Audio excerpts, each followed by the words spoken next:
Wonderful, thank you. So welcome everyone. I'm so glad to see so many people here, and to those of you who are live streaming, thanks for joining us today. Today, what we're going to be talking about is 3 things that you can do today to help an artisan business succeed. So what I really want to do is focus on practical things that anyone who's working in the handmade sector can do really easily and quite quickly, so that you can help grow your business. So that's what we're going to be focusing on today. Next slide.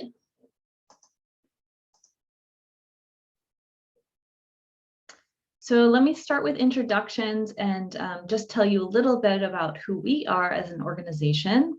I work for Creative Learning, which is a US-based nonprofit organization based in Washington, DC. And we have 4 different wings of our organization. We work in human rights and advocacy, education, and also working with artisans. So Aid to Artisans is the division that I work in, and our mission at Aid to Artisans, next slide. So our mission at Aid to Artisans is to really create opportunities for low-income artisans all around the globe to develop profitable handmade businesses inspired by craft traditions and handmade products.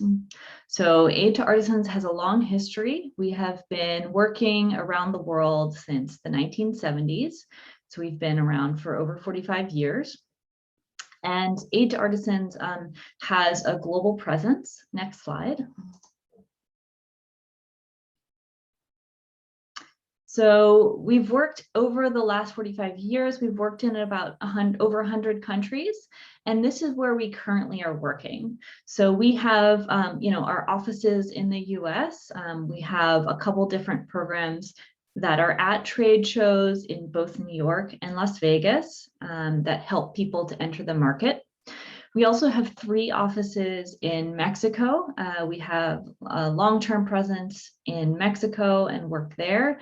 We have 3 programs in Africa right now as Creative Learning. And then we also work as Creative Learning in Pakistan, India, and China. Next slide, please. So looking at our 10-year impact, just over the last short while of our history when we've joined Creative Learning, we have worked in 41 different countries, and we've helped about 125,000 artisans to raise their incomes. And we've helped to leverage $230 million US in retail sales leveraged. So those retail sales, what we do as an organization is we help artisan businesses in 3 different ways. Next slide. So we do country projects. So this is where we have a partner funding organization that asks us to work in a country. And we have a long-term program or a short-term program where we have a specific goal. So maybe to work with businesses that are starting to export to the US, for example. And then we help over a course of period of time with that with the organizations that are part of that project. We also offer training and coaching through our new online platform called Artisan Business Lab. And that is open to anyone in the artisan sector, not just people who are part of our projects. So our training and our coaching services, we have self-paced courses that are available online. They're all in English. And we also have coaching with industry experts who are in the artisan industry that's also available through our website, Artisan Business Lab. The third way that we work is through collaborations and partnerships.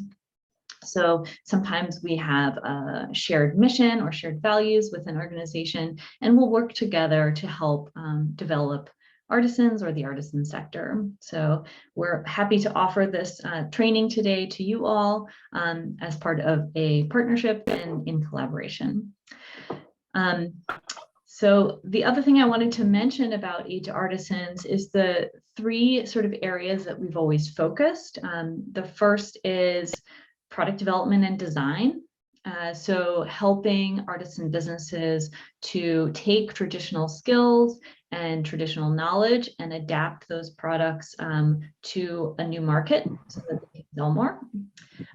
We also work with business training, capacity building, and that is really to develop the skills of the people that we work with. And the third is market access. So helping to connect artisan businesses and artisan enterprises with the market. And that can be, you know, as large as, you know, big buyers overseas, or looking at your local market. Really, we just try to help facilitate relationships between artisan businesses and the market. Okay, next slide. So let me introduce myself and tell you who I am. My name is Loren Barkum, and I am the training director at Aid to Artisans. And so to tell you a little bit about me and my background so that you can understand how I know and can share what I can with you today. So I've been working in the artisan sector for over 14 years. I started with Aid to Artisans in 2006 and worked with our training programs to start with. And then in 2009, I moved to Johannesburg in South Africa, and I helped to found a local organization called the Africa Craft Trust. So we worked for about 9 years in Johannesburg and in Southern Africa, really with grassroots artisan businesses who are in the region. So my experience has really been grounded in working in Southern Africa and doing trainings and coaching with artisan businesses across Southern Africa. I should also mention, you know, when I came back to the US, I'm in the US now, and I rejoined Aid to Artisans in 2018 as the training director. I also should mention I have another business, which is a photography business.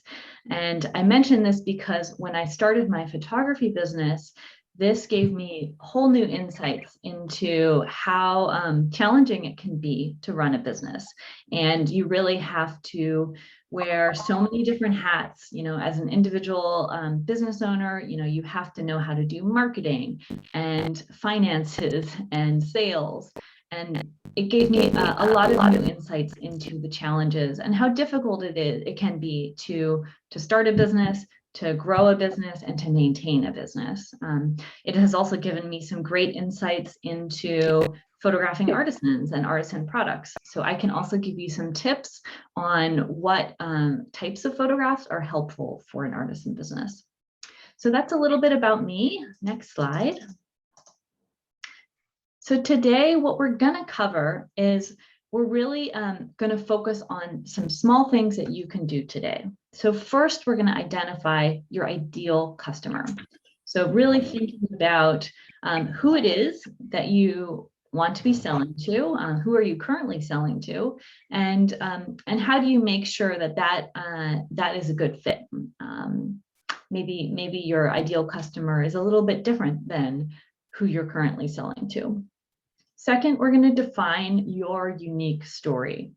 Now, every artisan business has a unique and wonderful story. And so many of us don't realize that the value of that story to our customers. It can be a really useful thing to have when you are marketing your business and telling a customer about what it is that you do. So I'm going to help you define your unique story. And then third is we're going to help you take that story and put it into your marketing, because your story is what is going to help add the value to your business that helps differentiate you from businesses that are selling mass-produced goods. So it's really valuable to put that story into your marketing. And then we'll end with questions and answers. So I'm happy to answer any questions. If you have a question as we go along, please do type it in the chat, And we will address those at the end, and I'm happy to answer any of your questions as we go along. Okay, next story. Yes. So first is really, who is your ideal customer? So I want you to get inside the mind of your clients and your customers. And you really want to think about, who is this person? What do they believe? What is important to them? And what are their dreams? Next slide. So why is this important? Why are we thinking about our customer and what are their dreams? Well, first, the more you can understand your customer, the more you can really share what they want to hear or what they want to buy. It can cultivate loyalty and trust in your clients and fans. The more that you show that you know what is important to them, they feel a connection to you, and they feel like, yes, we have a shared experience. This also really helps you to know where to find your clients and how to engage them. So where to find them is, really thinking about, where do they live? Where are they looking for products? Where are they going to buy those products? Those questions can help you decide where to invest your marketing as well. Okay, next slide.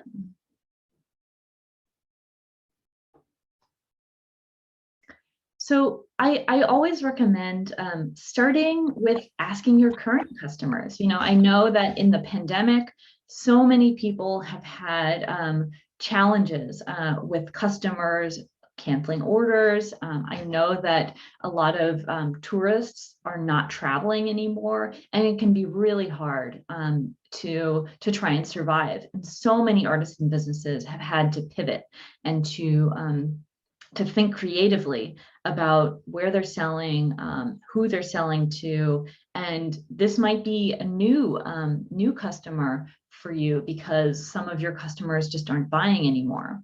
So first, I always suggest start with who is currently buying, because that is gold. If you can increase the sales from a person who is currently buying from you, that is the easiest way to increase your sales. It's much more cost effective than trying to reach a new customer who doesn't know you. So surveying your own customers is going to give you so many insights into exactly what that customer wants from you, what they like from you. So there's many ways you can survey your customers. You can simply ask them when they come. Maybe you're doing a fair and they come to purchase from you during a market. You can ask them after they've purchased, why do they buy from you? So why you and not someone else? What is it about you and your products that they love? What are their challenges or struggles? Now, the reason we want to ask this is because understanding what it is that they're worried about, or why, or what might be preventing them from making a purchase, is going to help you identify where you can make it easier for them and help solve their problems with your products and your service. So maybe one of their challenges or their struggles is, they want to be able to buy with a credit card, and you are currently only offering cash. Maybe they would be able to purchase more if they could put that product on a credit card. Or, same with wire transfer if you're doing international business exchanges. So learning about that challenge, that's something that you can think about, like, well, maybe I need to invest in a different payment process for this business. So identifying their problems is super valuable because it helps you tell where to invest in your business. So ask them what they love about your products and what else would they want to buy. So this is also a really valuable thing to ask, because Maybe you are making a line of scarves and they love your scarves, and your customer says, oh, I love these scarves so much. I really wish I had a matching hat. You know, there's a new product that you could create, a whole new line you could make. You know, you've got your scarves, and then now you add your hats. So that same customer is going to buy more from you now than they would if you had just offered scarves.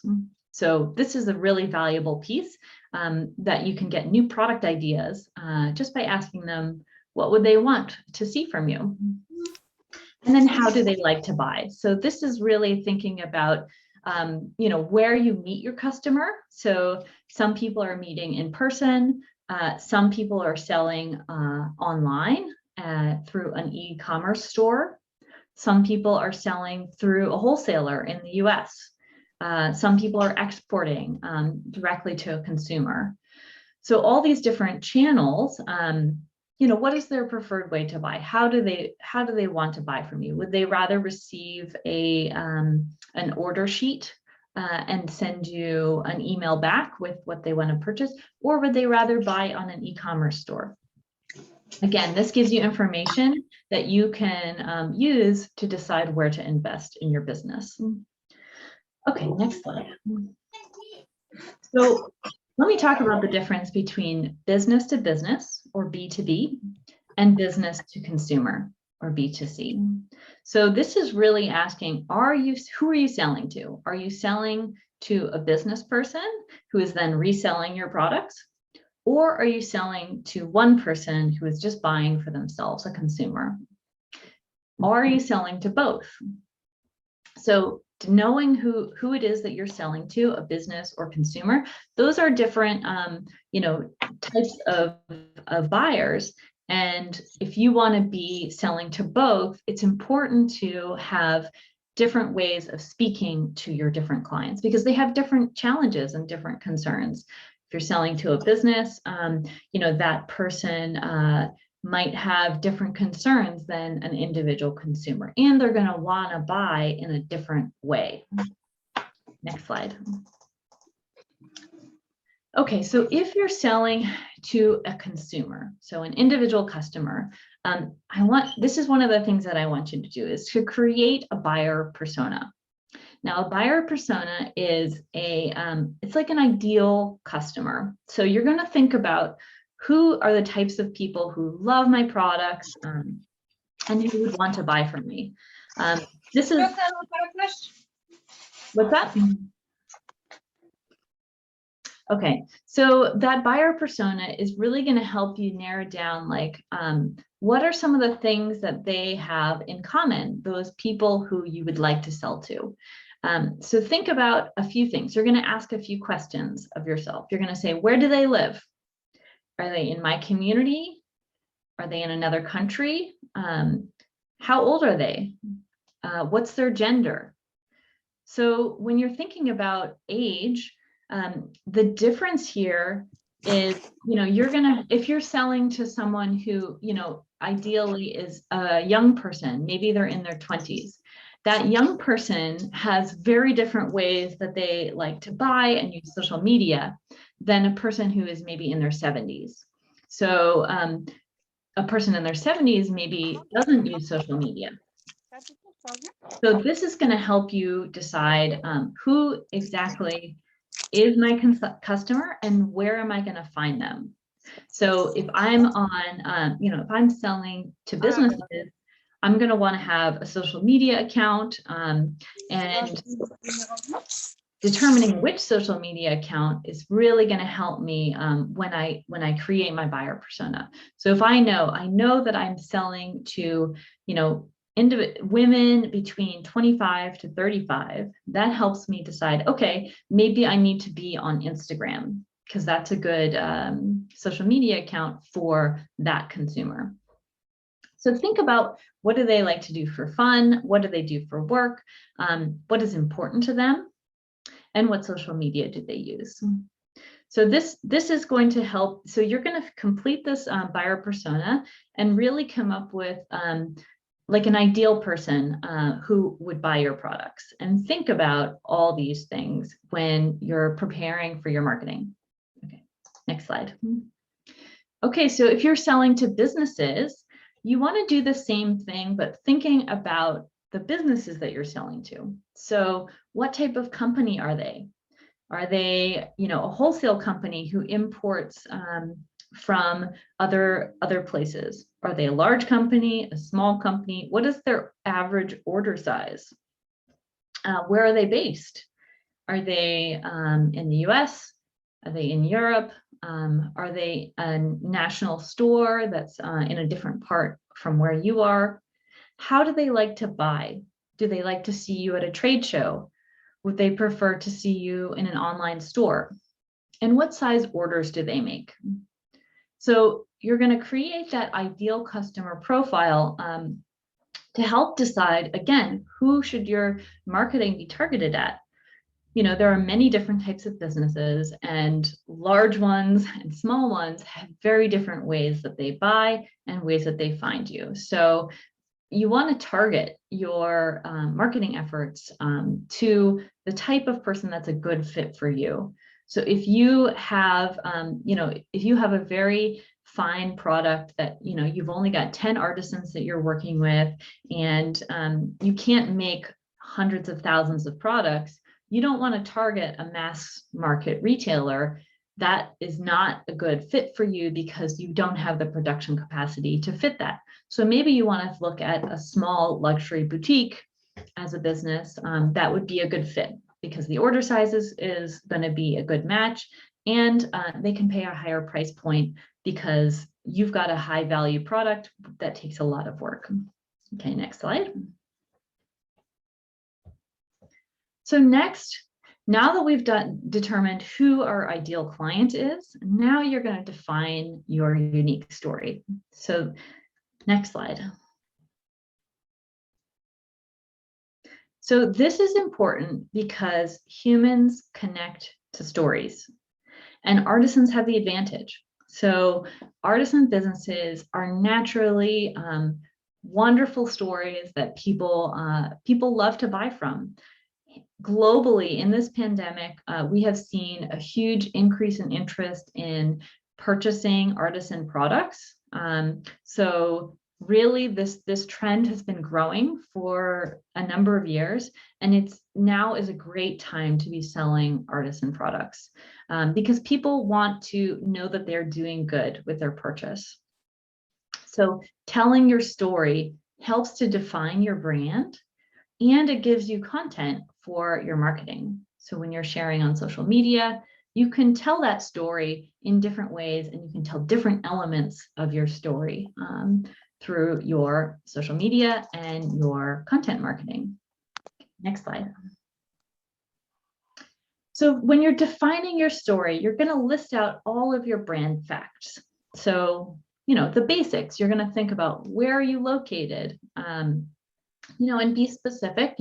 If you've got a beautiful landmark that is close to a tourist destination, it's great to mention that as to where you're located. Think about what category do you sell in, and by category I mean buyers tend to think of products per category. So we might have a tabletop category, which means things that are all sold on the table. So anything from placemats to dishes to table runners, tablecloths. You might be selling in wall decor, so things to put on the wall. So think about the category and what languages do you speak? This is important, especially if you're selling in the US, if you're selling to international buyers. Just let your buyers know, I also speak English. That's going to be a huge advantage to working with you as a business. That gives you a competitive advantage. How many employees do you have? So that people can get an idea not only of the impact that they're making with their purchase, but also your production capacity. Okay, so next slide. You're also going to think about what do you sell? Okay, so you're defining, you sell, you know, hand-woven baskets in, you know, tabletop, the tabletop category. What techniques do you specialize in? So, you know, if you're using a traditional technique of embroidery, let's say, that's really interesting to a buyer and they want to know about that. They, you know, if there's any heritage elements, those are really great pieces to include in your storytelling. Talk about the materials that you use. Now, this is really important because people want to have a lot of knowledge about what products they're buying. And talking about the materials, you know, if you are using any eco-friendly processes, you want to tell the buyer. So let's say you're using natural dyes. That's really better for the environment. So it's a good selling point that might make your product more value added than someone who is not using, you know, those natural dyes. You want to talk about who do you sell to? So be really clear, you know, on your website. If you're selling to an individual customer, so retail, or if you're selling wholesale or to business. So the reason this is important is because when someone comes to your website for the first time, you know, if it's a buyer, they want to know exactly, you know, can I purchase wholesale from you? Do you have, you know, are you selling to both businesses and to consumers? So you can just have a little section on your website that says, you know, wholesale or export.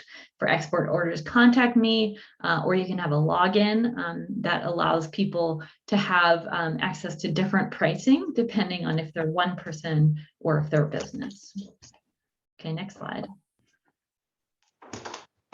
So you're going to create a one-liner. So this is our one-liner as Artisan Business Lab. We create opportunities. Yeah. For artisans to bring their products to a global market by connecting them to peers, industry experts, and technology.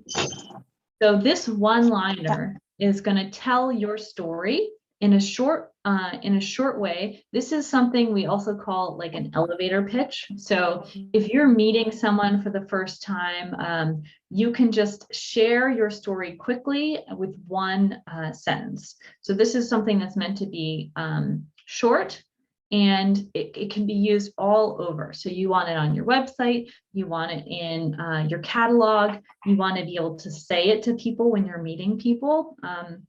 This is something that can help create consistency in your brand. So that's what we're going to do today. So after you list out your brand facts, so after this workshop, I want you to create and think about your one-liner. And make sure that it has all the key elements of your business in that one-liner. So the really important things. So you might talk about the heritage techniques, and all those brand facts you can use in a longer version of this story in your about page on your website or in your catalog.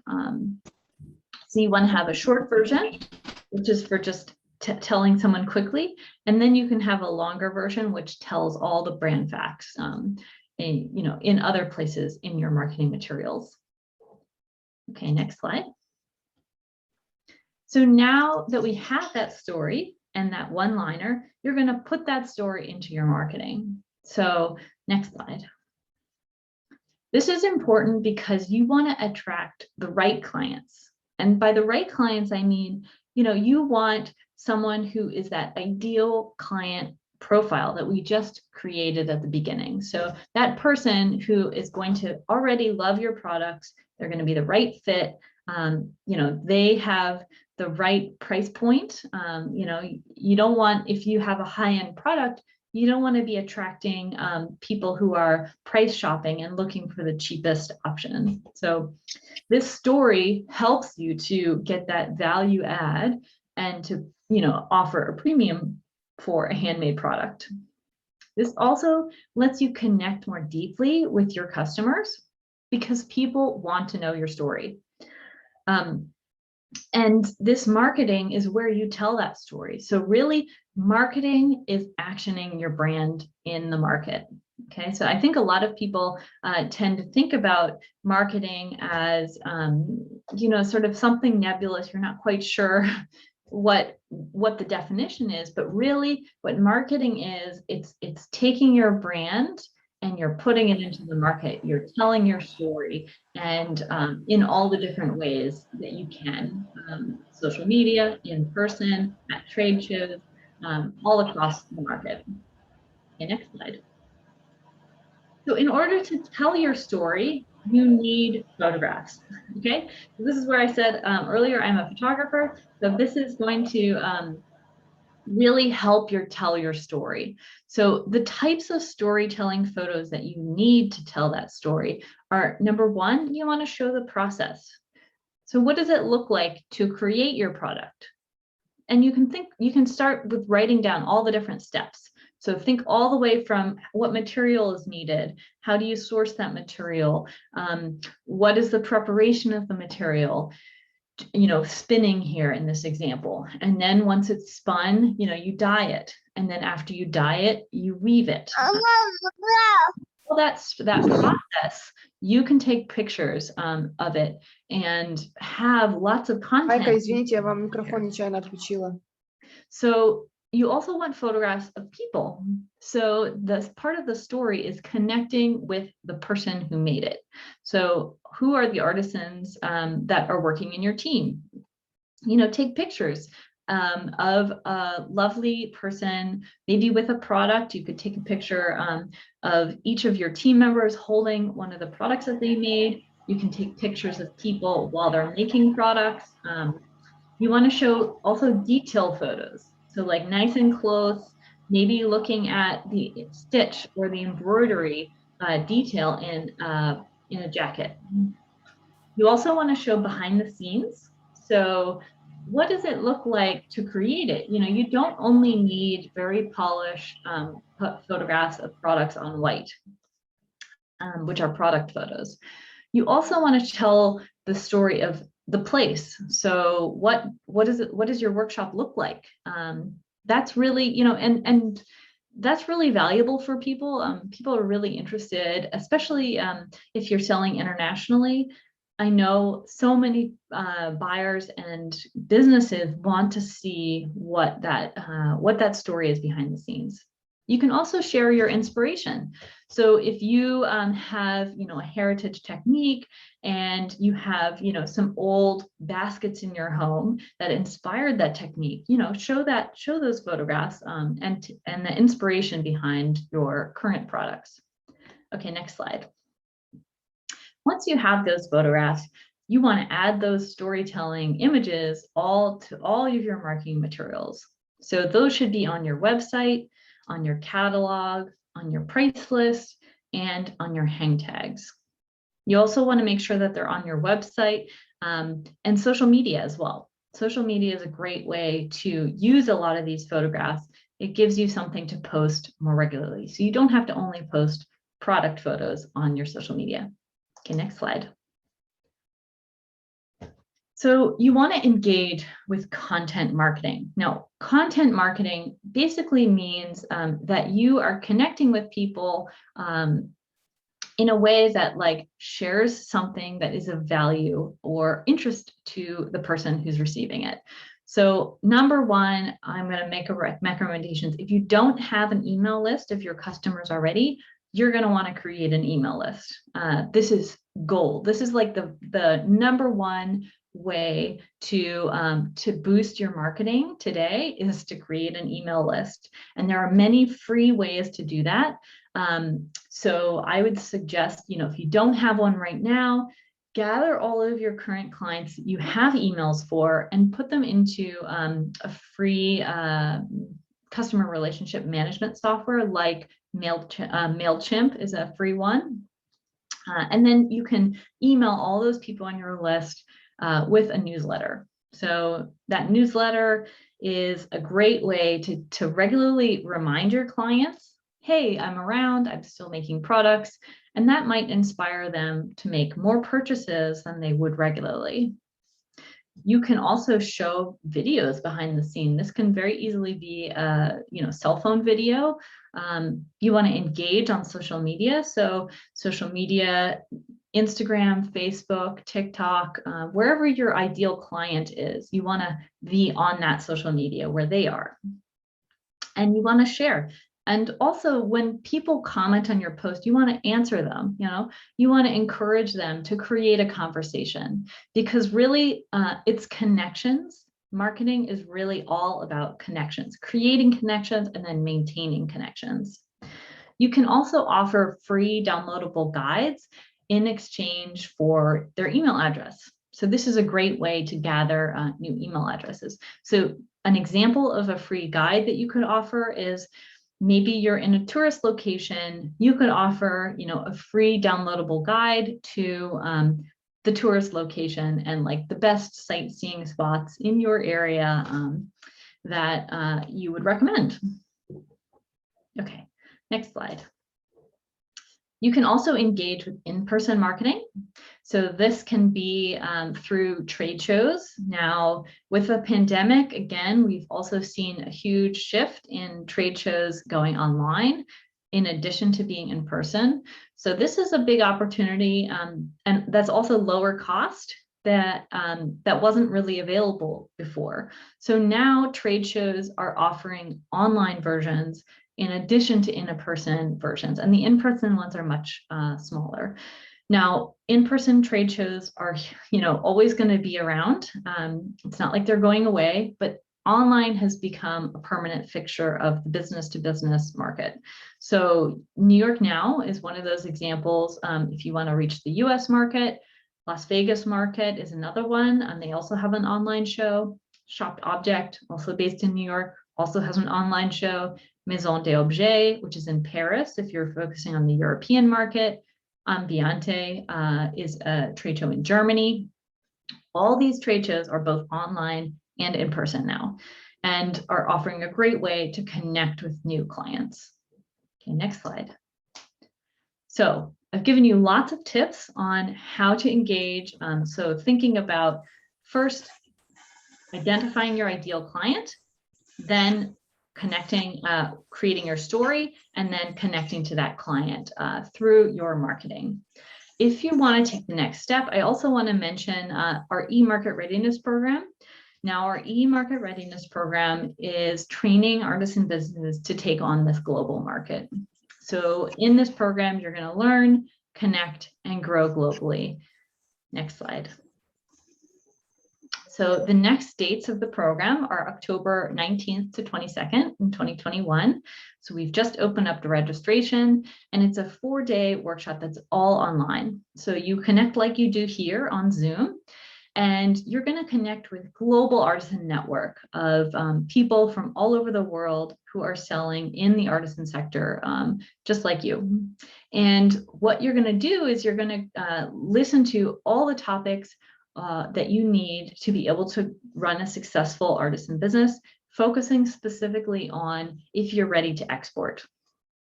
You're going to create a 6-month action plan that you can implement right away. We have the optional add-on of live group coaching and feedback with our ATA expert mentor team, so that you can feel confident about your next steps to grow, and you can do it all from the comfort of your living room. We used to run this program in person in New York and at the trade show, and we are so excited to be able to offer this program more globally now and at a lower cost. Okay, next slide. So the topics that we cover at the e-market readiness program is we look at sales channel strategies. So we talked about business to business versus business to consumer. We're going to share with you all the different ways, especially now at the pandemic, that businesses are shifting. So if they're selling, there's more and more people who are selling to export customers, but also retail. They're starting to add multiple channels. And so we're going to help you sort out which are the best channels for you and how to decide which are the best channels and what strategies are there. We talk about marketing for artisan businesses, and specifically some really good tips on how to engage that engage your brand into the market. We cover product development and design, so how to adapt your products into that new market that you're looking at. So if you are looking to sell into the US, there's different designs that might appeal to a US buyer than they would in Kazakhstan. We'll talk about costing and pricing and what are all the steps that you need to take in order to get to a really solid cost, and what are the standards for pricing, and what are the different steps in the sales channels where the price increases as it goes through the different players in the market. So we'll help you understand all of that. We also talk about global opportunities and trends in handmade. There's been so many changes in the market, and it's continuing to change every day. So it's really important for us to share with you everything that we've learned with people in the market. So how are people reacting? What is working? What is not working? And what do we see in the future for the retail sector and for the artisan sector globally? We're going to talk about post-COVID-19 color trends and design trends and how to identify those.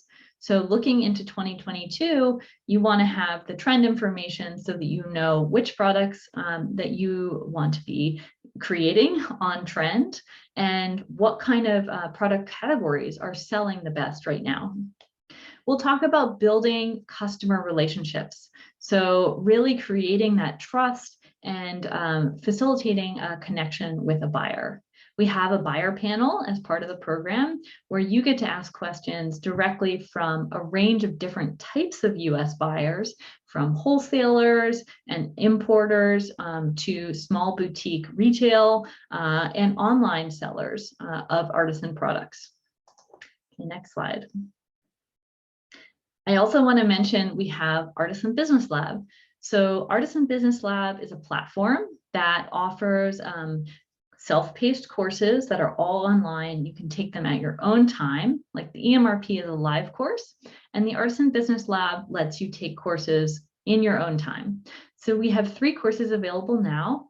The first one is Artisan Branding. So this is for those of you who are ready to create a cohesive brand and you really want to have a new brand that looks and acts really well towards your target market.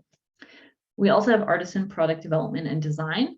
This walks you through all the steps that you need to do to create a new product line, looking at inspiration and design process, collaborating with both artisans and buyers to create your final product. We also have Artisan Business Marketing. This is really about how to action your brand in the market.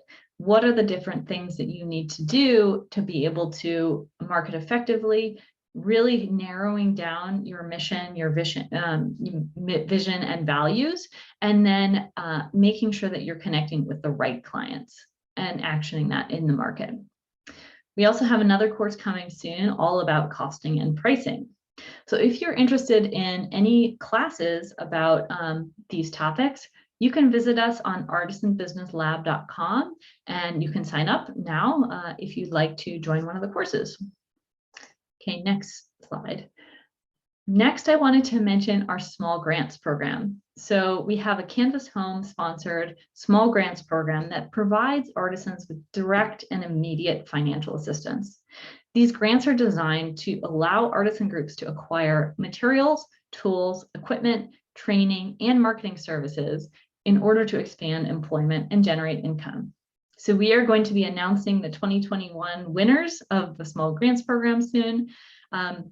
So if you're looking to apply for a small grant, you can apply on our website, ata.creativelearning.org for 2022. So we're only opening up the 2022 applications next year because we're going to be announcing the winners of 2021 shortly. Okay, and then next slide. So now we are at the end and I'm happy to take any questions. Please feel free to reach out to me. My contact details are laurenb@creativelearning.org. And again, the 2 websites that you can connect with us on are artisanbusinesslab.com and ata.creativelearning.org. So I'm happy to take any questions.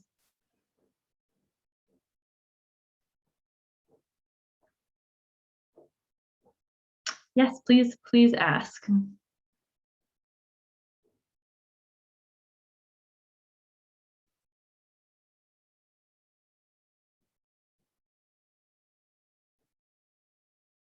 Okay, so we have some questions coming in the chat. I can't hear anyone.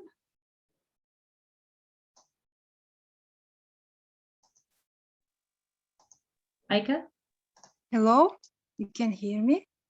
Yep. Hello, everyone. Сначала поблагодарю всех организаторов и Айка Алеми за такие хорошие вебинары. Очень полезные. Большое спасибо. And thank you, Lauren. Yes, you're welcome. Happy to answer any questions. I see some comments are coming in.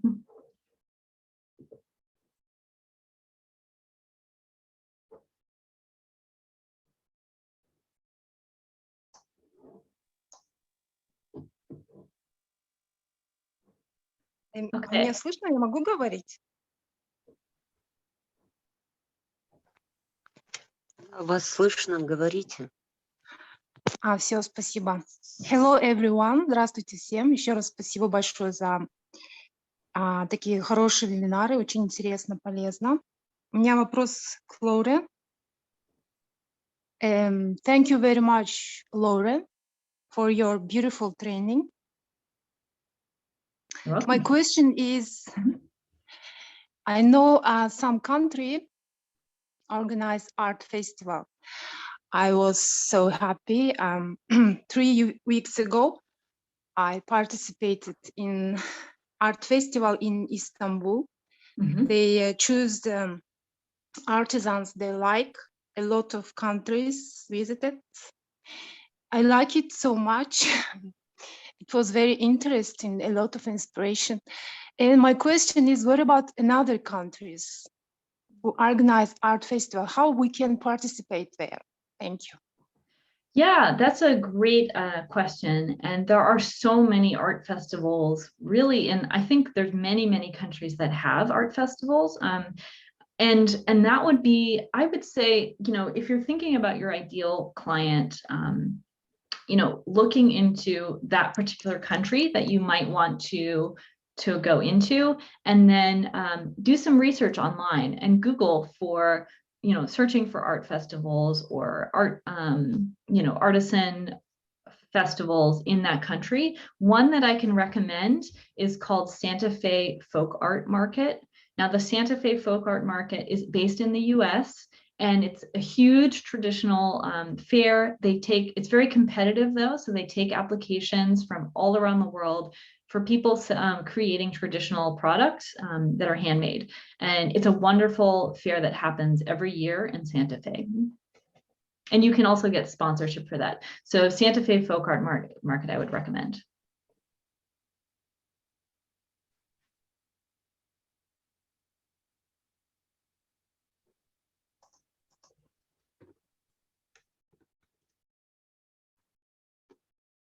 So I just saw another question. Может, я буду передавать вопрос, да?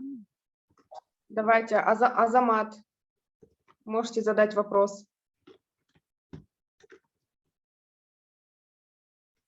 У Азамата выключи микрофон. Айжан Тленбекова. Здравствуйте, меня слышно, да? Да. Спасибо за информацию, Лорен, большое. Подождите, Айка, вы слышите, да? Сейчас, секундочку. Айка, вы слышите? Айжан. Здравствуйте еще раз. Маржан будет переводить, наверное. Да, хорошо, я слышу. Здравствуйте, Айдана, было бы хорошо, если бы ответ перевели. Айжан, меня слышно? Я могу говорить? Да, Айжан, говорите. Ага. У меня вот первый вопрос к Лорен. Можно ли узнать, семинар в октябре, информацию, которую она озвучила, он бесплатный? Это первый вопрос. И второй, участвуют ли ремесленники-ювелиры, которые вручную работают с серебром, в их проектах?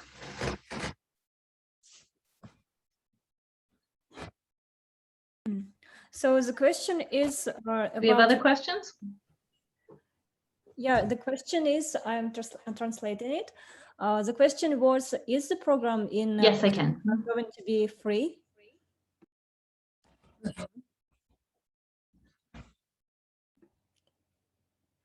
Can you hear me, Lauren?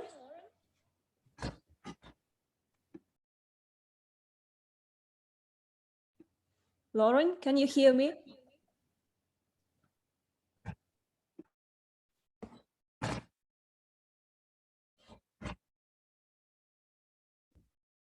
Okay, great. Yes, thank you for that question.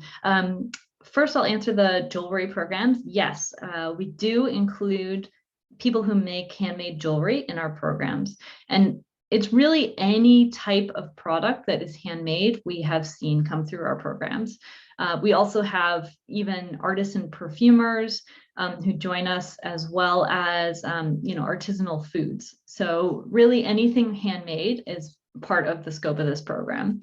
To answer your question about the e-market readiness program, it is at cost. So we have a couple different options for ticket prices. The cost of one ticket full price is $740. And if you get early registration, we do have a discount. So it's $620 if you register early, and that includes the coaching. But you can also do monthly payment plans, and we also offer a different price that just includes the presentations only and not the coaching. So we have multiple options available, and you can also look for sponsorship for you to attend a program.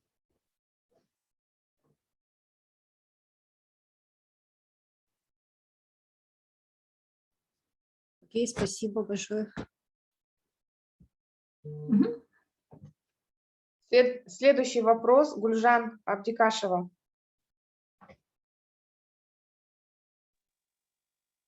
А я уже задала вопрос, самое первое.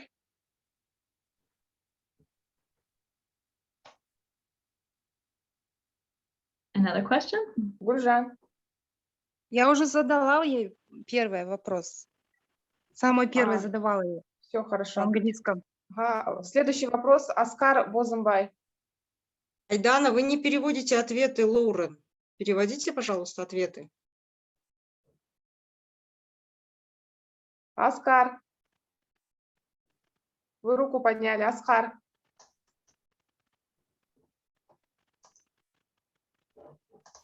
Хорошо, следующее слово, Анфиса.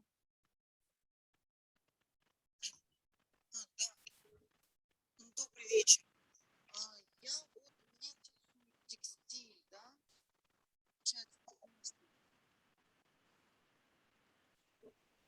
Так лучше слышно? У меня просто наушники без микрофона. Получается, меня интересует текстиль одежды. Вот, достаточно давно. Я, как уже на прошлом занятии вам говорила, я пытаюсь как-то найти работу в этой сфере, чтобы познать это все изнутри. Вот. Попыталась устроиться швеей, но меня не взяли, потому что у меня нет опыта. И теперь у меня такой возник вопрос, потому что я фитнес-модель вообще, да, уже много лет, и тренер практикующий, то есть это основное мое занятие. И нужны ли модели в этой сфере, то есть можно ли работать моделью и параллельно создать свой бренд, и вот, в общем, вот так вот. Пока такие мысли.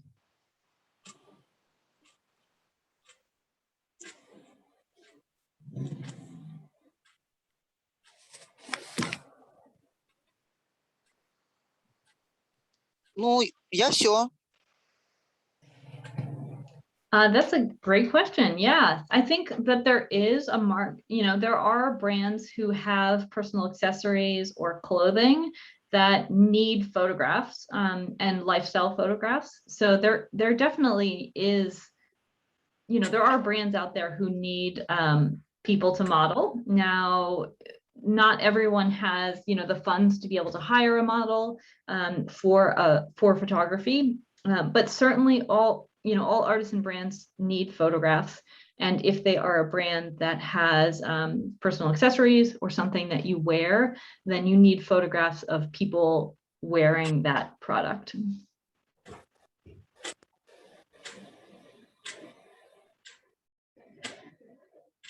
А есть уже кто-то, с кем можно сотрудничать, вот уже сейчас начать? Я готова ради опыта. Ну, у вас, у кого, не знаю, то есть я вообще задаю вопрос в пространство, то есть мне интересно сотрудничество, Yes. мне уже интересно сейчас практиковать все это.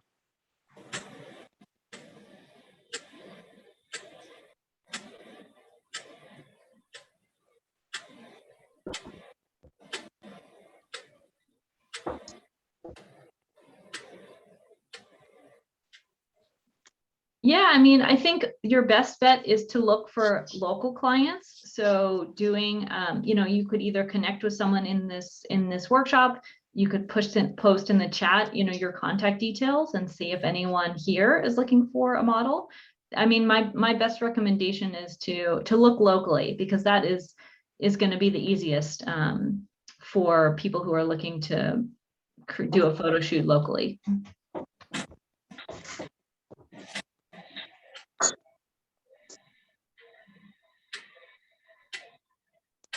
Мен де айтып кетсем бола ма? Қазақша бірақ. Менде құрақ көрпелер бар. Следующий вопрос. Жанат Ишан.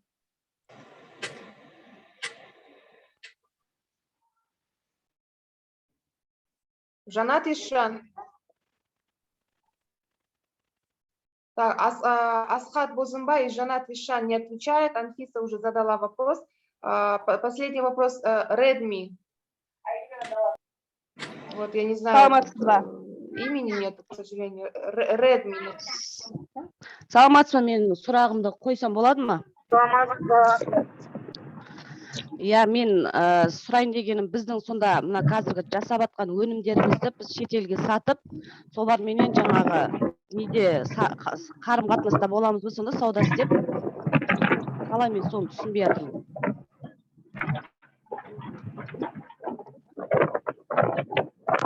Алло, естіп тұрсыздар ма мені?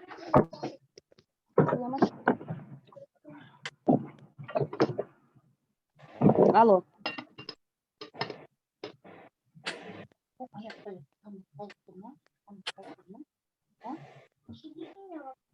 Саламатсыз ба? Менің сұрағым. Дауысыңыз дұрыс шықпай тұр. Сұрағыңызды чатқа жаза аласыз ба? Менің қояйын деген сұрағым, осы біздің жаңағы жасалып жатқан өнімдерімізді осы шетелдіктер сатып алады ма? Қалай сонда? Бізге қалай көмектесіп жатыр? Мен соны нақты түсіндіріп жіберсеңіздер.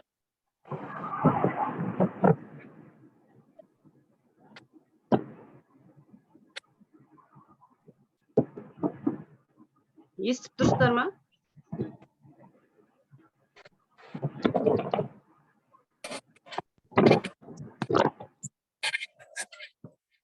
So the question is, if I understand it correctly, is how are you going to help artisans to go into the foreign market? Do we have other questions?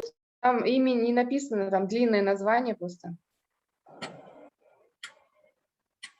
Асель Искендирова говорит.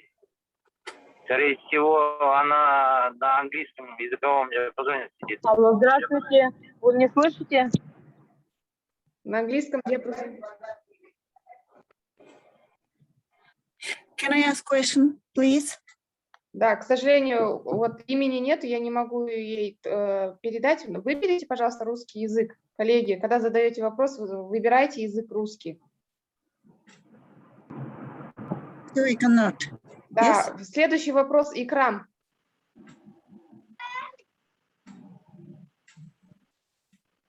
Алло, здравствуйте, меня слышно, да? Алло, добрый вечер, меня слышно? Я Икрам.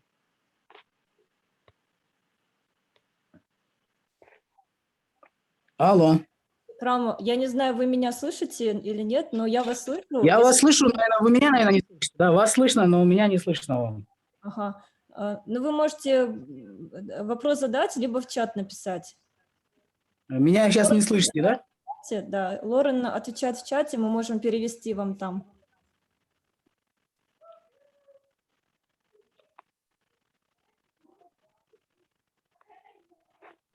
Сейчас, если я переведу ваш вопрос, по-моему, Лорен меня не слышит. Давайте тогда мы меня вы слышите, да? следующему спикеру, вернее, вопрос дадим участнику. Асем Карипаева. Выбирайте, пожалуйста, русский язык, когда будете говорить. Выбирать русский язык, а как можно сделать выбор?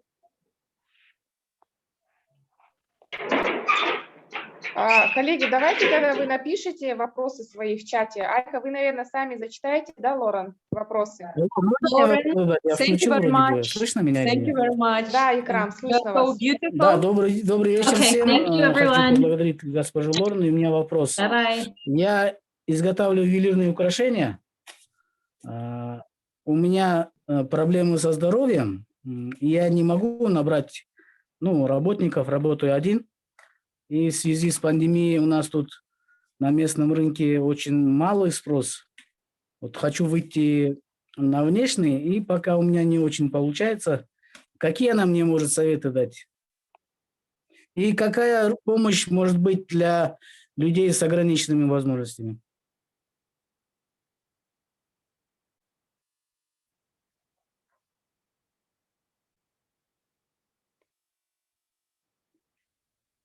Слышно было, да? Да, она сейчас переводит. Ага.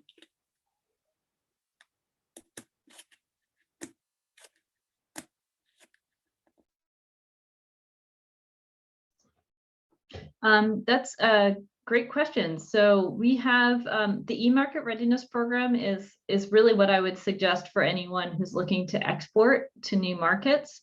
It's a program that gives you really an overview of everything that you need to know to be able to start exporting. It's a good preparation course. For disabled individuals in particular, I mean, there are probably potential programs that help support disabled groups or artisan groups with disabled individuals in them. So that is something that you can search for funding for. We're not a funding organization ourselves. However, you can get sponsorship to attend our programs or to be part of a larger project. We do offer small grants. So the small grants program that we do have is not for entering foreign markets. It's specifically for it's like things if you have stock that you need to add more to, you need tools. It's for very concrete items. It's not to sort of attend trainings. So you can take a look at our website for the small grants program and see if you would qualify for that.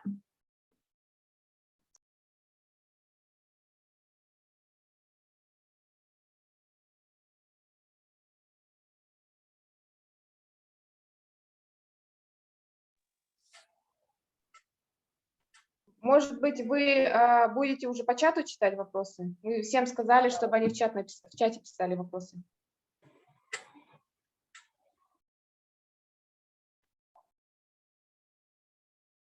Как удобно, вам потом надо будет переводить?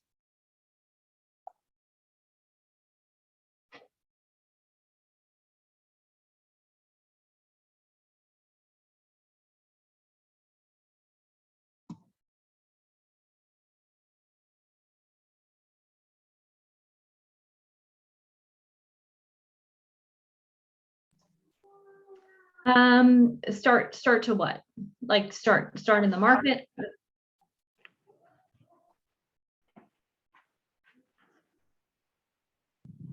Mm-hmm.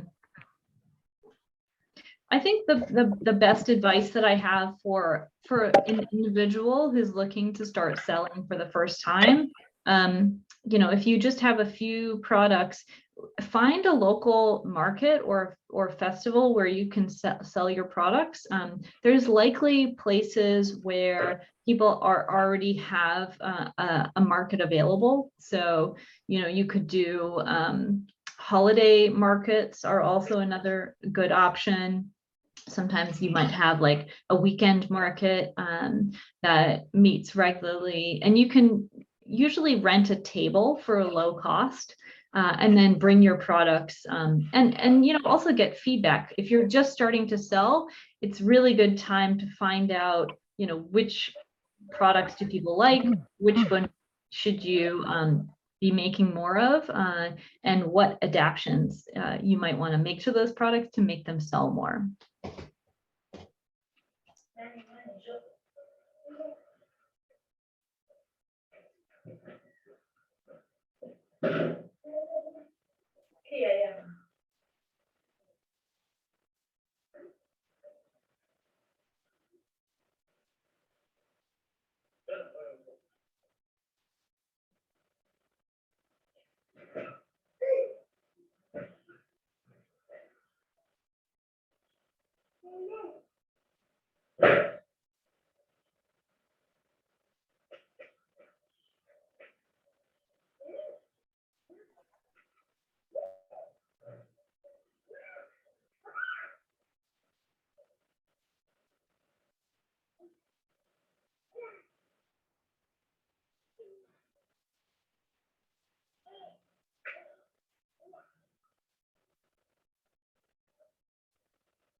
Sure, yeah. Age Artisans is going to be part of the jury for the program. So we will be looking at products and helping to identify the winners.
Спрашивают, есть ли аккаунт в Инстаграм.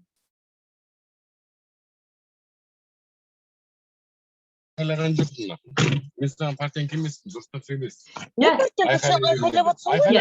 So you can follow us on Instagram at @8artisans.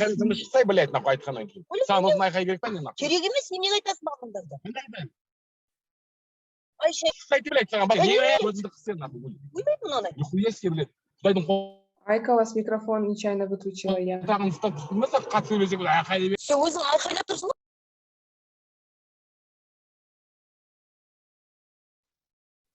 Уважаемые участники, выключите микрофон.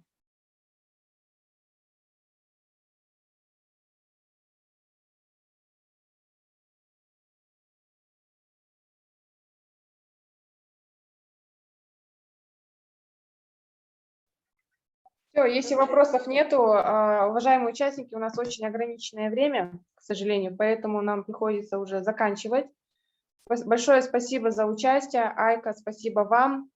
Спасибо большое Лорен, что она участвовала, рассказала. Эти материалы мы загрузим на портал. Вы обязательно сможете ознакомиться с порталом. Құрметті қатысушылар, сіздерге үлкен рахмет қатысқандарыңыз үшін. У меня один вопрос, пожалуйста. үлкен рахмет. Осы материалдар Атамекен Академи сайтында болады. Сол жерден алсаңыздар болады. Бізде уақыттың тығыздығына байланысты қазір қоштасуымыз керек. Сіздерге үлкен рахмет. Сау саламат болыңыздар. Айка. Wonderful. Ага, спасибо вам большое. Thank you. Ага. Спасибо большое за участие, коллеги. Всем до свидания. Вопрос You're very welcome. Glad to be here and glad to help, and hope to see you all in the market. I have question. Yes. If you want to enter the Western market. Хорошо, спасибо вам большое, коллеги. До свидания. Ссылочки я уже по чатам разослала. Пока что на английском языке. Я надеюсь, у нас запись Zoom сохранилась на русском языке, чтобы мы могли загрузить его на YouTube-канал. Спасибо большое. До свидания. До свидания. Thank you. Лорен, Okay, we will. You're welcome. Спасибо, Bye-bye. Лорен, за эфир.